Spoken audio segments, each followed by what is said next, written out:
प्रश्न वही जो परीक्षा में आए। नमस्कार साथियों, मैं Parasnath life high history IAS के डेली करंट अफेयर में आपका स्वागत है। साथियों, यदि आप लोग चैनल को अभी भी सब्सक्राइब नहीं किए तो प्लीज़ चैनल को सब्सक्राइब और शेयर कीजिए। वीडियो को लाइक जरूर किया करें, इससे हमें मोटिवेशन मिलता है। पहला प्रश्न है, कृषि स्वचालित मौसम स्टेशनों की स्थापना किस संगठन ने की है?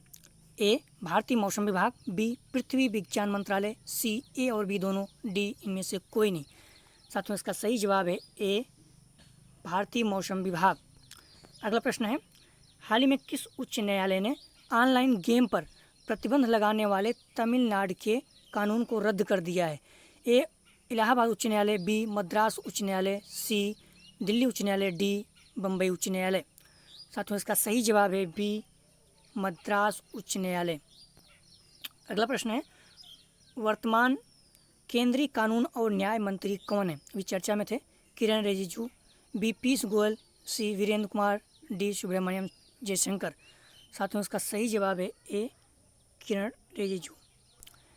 अगला प्रश्न है, राष्ट्रीय औद्योगिक गलियारा कार्यक्रम के तहत अब तक कितने औद्योगिक गलियारों को मंजूरी दी गई है? महत्वपूर्ण है, ध्यान रखना। कितने औद्योगिक गलियारों को मंजूरी दी गई है? ए 10, बी 11, सी 12, डी 13। साथियों, इसका सही जवाब है बी 11, अर्थात 11 गलियारों को मंजूरी दी जा चुकी है। ये गलियारे हैं DMIC अर्थात दिल्ली मुंबई औद्योगिक गलियारा, CBIC चेन्नई बेंगलुरु औद्योगिक गलियारा, कोयम्बटूर के रास्ते कोच्चि तक CEIC का विस्तार, 4AKIC अर्थात अमृतसर कोलकाता औद्योगिक गलियारा, 5वां HNIC हैदराबाद नागपुर औद्योगिक गलियारा, 6ठा HWIC हैदराबाद वारंगल औद्योगिक गलियारा, 7वां HBIC हैदराबाद बेंगलोर औद्योगिक गलियारा, 8वां BMIC बेंगलुरु मुंबई औद्योगिक गलियारा, 9वां BCIC विजाग चेन्नई औद्योगिक गलियारा, 10वां OEC उड़ीसा आर्थिक गलियारा, 11th DNIC दिल्ली नागपुर औद्योगिक गलियारा। अगर नाम पता हो तो अच्छा है, पूछा सकता है। अगला प्रश्न है, सरकार ने किस मंत्रालय के तत्वाधान में रक्षा साइबर एजेंसी की स्थापना को मंजूरी दी है? ए रक्षा मंत्रालय, बी कानून और न्याय मंत्रालय, सी इलेक्ट्रॉनिक और सूचना प्रौद्योगिकी मंत्रालय, डी इनमें से कोई नहीं। साथियों, उसका सही जवाब है ए रक्षा मंत्रालय। महत्वपूर्ण है प्रश्न। अगला प्रश्न है, ब्रह्मपुत्रा नदी के संबंध में निम्नलिखित कथनों पर विचार कीजिए। या मानसरोवर झील के पास कैलाश पर्वत श्रृंखला के चेमायुंगडुंग ग्लेशियर से शियांग या दिहांग के नाम से निकलती है, या असम में सादिया शहर के पश्चिम में भारत में प्रवेश करती है। तीसरा नंबर, इसके केवल 2 सहायक नदियां दिबांग और लोहित हैं। उपयुक्त में से कौन सा कथन सही है? ए केवल 1, बी केवल 1 और 2, सी केवल 1, 2, 3, डी केवल 1 और 3। साथियों, इसका सही जवाब है ए केवल 1 नंबर, ये सही है, बाकी 2 और 3 गलत है। अगला प्रश्न है, किस राज्य सरकार ने घर घर स्वास्थ्य सेवा योजना मक्कलाई थेडी मारुथुवम शुरू की है? कर्नाटक, केरल, आंध्र प्रदेश, तमिलनाडु। साथियों, इसका सही जवाब है डी तमिलनाडु। अगला प्रश्न है, संयुक्त राष्ट्र सुरक्षा परिषद के संबंध में निम्नलिखित कथनों पर विचार कीजिए। पहला, यह संयुक्त राष्ट्र का एकमात्र अंग है जिसे निर्णय लेने का अधिकार है। इन्हें सदस्य देश चार्टर के तहत लागू करने के लिए बाध्य हैं। नंबर 2, इसकी चर्चाओं में संयुक्त राष्ट्र का कोई भी सदस्य भाग ले सकता है। नंबर 3, इसमें सदस्यों के बहुमत के मतों के आधार पर निर्णय लिए जाते हैं। उपयुक्त से कौन सा कथन सही है? ए केवल 1 और 2, बी केवल 1 और 3, सी केवल 2, डी 1, 2, 3। साथियों, इसका सही जवाब है ए केवल 1 और 2 कथन सही है, 3 नंबर गलत है। अगला प्रश्न है, राष्ट्रीय सिविल सेवा क्षमता निर्माण कार्यक्रम के संबंध में निम्नलिखित कथनों पर विचार कीजिए। इस कार्यक्रम का उद्देश्य सही दृष्टिकोण, कौशल, ज्ञान के साथ भविष्य में सेवा के लिए तैयार सिविल सेवा का निर्माण करना है, जो न्यू इंडिया का विजन है। नंबर 2, यह कार्यक्रम क्षमता निर्माण को बढ़ाने के लिए लेटरल एंट्री की अनुमति देता है। उपयुक्त में से कौन सा कथन सही है? ए केवल 1, बी 1 और 2, सी केवल 2, डी न तो 1 न तो 2। साथियों, इसका सही जवाब है ए केवल 1 कथन सही है, 2 गलत है। मिशन कर्मयोगी, ध्यान रखना ये बहुत ज़्यादा न्यूज़ में था। मिशन कर्मयोगी सिविल सेवा क्षमता निर्माण का राष्ट्रीय कार्यक्रम है। इसका उद्देश्य सही दृष्टिकोण, कौशल और ज्ञान के साथ भविष्य में सेवा के लिए तैयार सिविल सेवा का निर्माण करना है, जो न्यू इंडिया का विजन है। लेटरल एंट्री प्रणाली मिशन कर्मयोगी से अलग है। अगला प्रश्न है, निम्नलिखित कथनों पर विचार कीजिए। न्यायाधिकरणों को भारतीय संविधान में 42वें संविधान संशोधन 1976 के तहत शामिल किया गया था। प्रारंभिक न्यायाधिकरण की स्थापना प्रशासनिक अधिकरण अधिनियम 1985 के तहत की गई थी। उपयुक्त से कौन सा कथन सही है? ए केवल एक, बी एक और दो, सी केवल दो, डी ना तो एक ना तो दो। साथियों इसका सही जवाब है बी एक और दो, दोनों कथन सही है। अगला प्रश्न है, संविधान संशोधन विधेयकों को संविधान संशोधन विधेयकों के संबंध में निम्नलिखित कथनों पर विचार कीजिए। ऐसे विधेयक को संसद के किसी भी सदन में पेश किया जा सकता है। नंबर 2, ऐसे विधेयकों को साधारण बहुमत से पारित नहीं किया जा सकता। नंबर 3, इन्हें पारित करने के लिए गतिरोध की स्थिति में संयुक्त बैठक का प्रावधान है। उपयुक्त में से कौन सा कथन सही है? ए केवल एक, बी केवल 2 और 3, सी केवल 1 और 2, डी 1 2 3। साथियों इसका सही जवाब है ए केवल एक कथन सही है। अगला प्रश्न है मौद्रिक नीति के बारे में। मौद्रिक नीति समिति के संबंध में निम्नलिखित कथनों पर विचार कीजिए। इकोनॉमी संबंधित महत्वपूर्ण प्रश्न अक्सर करंट में रहता है, बार बार पूछा जाता है। इस समिति के अध्यक्ष सहित 6 सदस्य यानी आरबीआई के 3 अधिकारी और भारत सरकार द्वारा नामित 3 बाहरी सदस्य शामिल होते हैं। नंबर 2, 2014 में तत्कालीन गवर्नर रघुराम राजन के नेतृत्व में आरबीआई द्वारा नियुक्त समिति ने मौद्रिक नीति समिति की स्थापना की सिफारिश की थी। उपयुक्त में से कौन सा कथन सही है? ए केवल एक, बी केवल 1 और 2, सी केवल 2, डी ना तो 1 ना तो 2। साथियों इसका सही जवाब है ए केवल एक कथन सही है, 2 गलत है। अगला प्रश्न है, निम्नलिखित में से कौन सी संस्था विशेष रूप से नामित वैश्विक आतंकवादी सूची प्रकाशित करती है? महत्वपूर्ण है। वित्तीय कार्रवाई कार्बल, बी विश्व व्यापार संगठन, C US department of state, D Islamic सहयोग संगठन। साथियों इसका सही जवाब है C US department of state जारी करती है, प्रकाशित करती है। अगला प्रश्न है, निम्नलिखित में से किस लेखक का लेखकी नाम भानु सिंह था? महत्वपूर्ण है।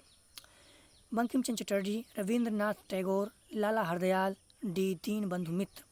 साथियों इसका सही जवाब है बी रविंद्रनाथ टैगोर। अगला प्रश्न है, स्वदेशी आंदोलन का संबंध में निम्नलिखित कथनों पर विचार कीजिए। लॉर्ड कर्जन के बंगाल प्रांत को विभाजन करने के फैसले के विरोध में स्वदेशी आंदोलन शुरू किया गया था। नंबर 2, बंगाल के अन्यायपूर्ण विभाजन को लागू होने से रोकने के लिए सरकार पर दबाव बनाने के लिए चरमपंथियों द्वारा विभाजन विरोधी अभियान शुरू किया गया था। उपयुक्त से कौन सा कथन सही है? ए केवल एक, बी 1 और 2, सी केवल 2, डी ना तो 1 ना तो 2। साथियों इसका सही जवाब है ए केवल एक कथन सही है, 2 गलत है। अगला प्रश्न है, निम्नलिखित कथनों पर विचार कीजिए। फास्ट ट्रैक स्पेशल कोर्ट ऐसी समर्पित अदालतें हैं जिनसे न्याय की त्वरित व्यवस्था सुनिश्चित करने की अपेक्षा की जाती है।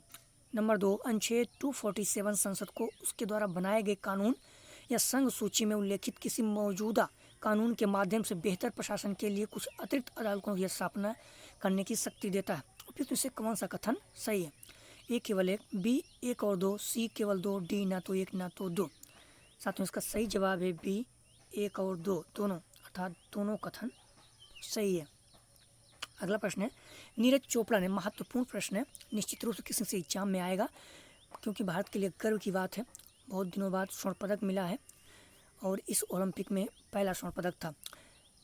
नीरज चोपड़ा ने किस प्रतियोगिता में भारत को टोक्यो ओलंपिक में पहला स्वर्ण पदक दिलाया? Very very important. Freestyle wrestling, javelin throw, rifle shooting, मुक्केबाजी। साथियों इसका सही जवाब है बी जेवलिन थ्रो, जिसे भाला फेंक भी कहते हैं। अगला प्रश्न है, टोक्यो ओलंपिक से संबंधित है कुछ प्रश्न। 32वां ग्रीष्मकालीन टोक्यो ओलंपिक 2020 में भारत से कितने एथलीट भेजे गए थे? साथियों ध्यान रखना, ये 32वां पूछा सकता है। 32वां ओलंपिक था, ग्रीष्मकालीन ओलंपिक था। कितने एथलीट भेजे गए थे? 108 एथलीट, 120 एथलीट, 127, 129 एथलीट। साथियों इसका सही जवाब है सी 127 एथलीट भेजे गए थे। अगला प्रश्न है 32वां ग्रीष्मकालीन टोक्यो ओलंपिक 2020 में प्रथम स्थान कौन सा देश प्राप्त किया? महत्वपूर्ण है यूएस अर्थात अमेरिका, बी चीन, C Japan, D Great Britain. साथियों महत्वपूर्ण है, इस तरह से क्रम सजाने पर भी आ सकता है। साथियों इसका सही जवाब है ए यूएसए। पहले स्थान पर था चाइना, दूसरे स्थान पर था, तीसरे स्थान पर जापान, चौथे स्थान पर ग्रेट ब्रिटेन और जर्मनी 5वें स्थान पर था। ध्यान रखना जर्मनी 5th स्थान पर था। भारत की रैंक क्या थी? अगला प्रश्न है ये 32वां ग्रीष्मकालीन टोक्यो ओलंपिक 2020 में भारत का स्थान कौन सा है? 47, 48वां, 49वां, 50वां। साथियों इसका सही जवाब है बी 48वां अर्थात 48 रैंक है भारत का। अगला प्रश्न है 33वां, ये 32वां था तो अब 33वां ग्रीष्मकालीन ओलंपिक खेल 2024 में किस स्थान पर आयोजित किया जाएगा? महत्वपूर्ण प्रश्न, निश्चित रूप से किसी एग्जाम में पूछा सकता है। जब विश्व कप होता क्रिकेट तो अगली बार कहाँ होगा पूछा जा चुका है, तो इस बार पूछा सकता है 32वां कहाँ हुआ? टोक्यो जापान में। 33वां कहाँ होगा ये भी पता होना चाहिए। तो ए टोक्यो, बी पेरिस, सी लॉस एंजलिस, डी इनमें से कोई नहीं। साथ ही उसका सही जवाब है बी पेरिस में होगा। नीरज चोपड़ा ने भारत को टोक्यो ओलंपिक में पहला स्वर्ण पदक दिलाया जिसके कारण चर्चा में है। उन्होंने जेवलिन थ्रो अर्थात भाला फेंक प्रतियोगिता में 87.58 मीटर थ्रो के साथ यह गोल्ड मेडल जीता। इसी के साथ भारत का एथलेटिक में गोल्ड मेडल जीतने का 121 साल का इंतजार खत्म हुआ। सोचने वाली बात है 121 साल से भाला फेंक में भारत पदक नहीं जीता था। वे ओलंपिक में व्यक्तिगत स्पर्धा में गोल्ड मेडल जीतने वाले शूटर अभिनव बिंद्रा के बाद दूसरे व्यक्ति बन गए हैं। अर्थात इसके पहले अभिनव बिंद्रा ने गोल्ड मेडल जीते थे। अभिनव बिंद्रा ने बीजिंग ओलंपिक 2008 के 100 मीटर राइफल शूटिंग में भारत के लिए स्वर्ण पदक जीता था। टोक्यो ओलंपिक में सर्वश्रेष्ठ प्रदर्शन करते हुए भारत ने अब तक 1 गोल्ड, 2 सिल्वर, 4 ब्राज समेत कुल 7 जीत लिए और यही लास्ट है, समाप्त हो चुका है। इसके साथ ही भारत ने अपने लंदन ओलंपिक 2012 के बेस्ट प्रदर्शन 6 अर्थात लंदन ओलंपिक 2012 में भारत ने 6 मेडल जीते थे, उसको पीछे छोड़ दिया, अब 7 जीत लिए हैं। 32वां ग्रीष्मकालीन टोक्यो ओलंपिक 2020 में भारत से 127 ओलंपिक भेजे गए थे। 33वां ग्रीष्मकालीन ओलंपिक खेल 2024 में पेरिस में आयोजित किया जाएगा। कल का प्रश्न था हाल ही में किस नोबेल पुरस्कार विजेता को ओलंपिक पुरस्कार दिया जाएगा? ए मोहम्मद यूनिस, मलाला यूसुफजई, सी अमर सेन, डी कैलाश सत्यार्थी। साथियों इसका सही जवाब है ए मोहम्मद यूनुस। महत्वपूर्ण प्रश्न है, पर जवाब जरूर दिया करें। आज का प्रश्न है हाल ही में चर्चा में रहे किस स्थान पर बालिका पंचायत की अनूठी पहल शुरू की गई है? कुनारिया गांव, नागौर गांव, व्यान गांव, मलिहाबाद गांव। साथियों महत्वपूर्ण है, आप लोग इसको जवाब जरूर दीजिए। बालिका पंचायत है, बालिकाओं से जुड़ी है। सरकार बहुत ज़्यादा बालिकाओं के बचाव के लिए, सुरक्षा के लिए प्रचार कर रही है, कई योजना चला रही है, तो महत्वपूर्ण हो जाता है। साथियों यदि आप लोग चैनल को अभी भी सब्सक्राइब नहीं किए तो प्लीज़ चैनल को सब्सक्राइब शेयर कीजिए, वीडियो को लाइक जरूर किया करें। वीडियो देखने के लिए धन्यवाद साथियों, आपका दिन शुभ हो।